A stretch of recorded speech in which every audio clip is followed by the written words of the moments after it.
চারটি বিষয় নিয়ে কথা বলবো। আপনি পছন্দ মতো যে কোনোটা দিয়েই ফ্রিল্যান্সিং শুরু করতে পারেন। প্রথমে শুরু করছি গ্রাফিক ডিজাইন দিয়ে।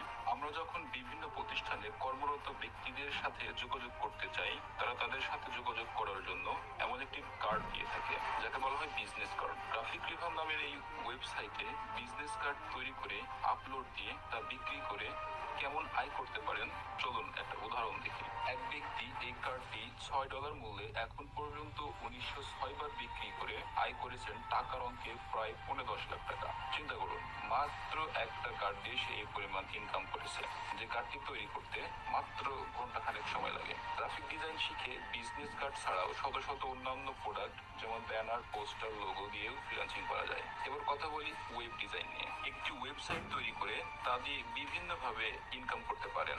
আমি এখানে শুধুমাত্র বিজ্ঞাপনের মাধ্যমে কি পরিমাণ ইনকাম করা সম্ভব তার দুটি বাস্তবিক উদাহরণ দিচ্ছি।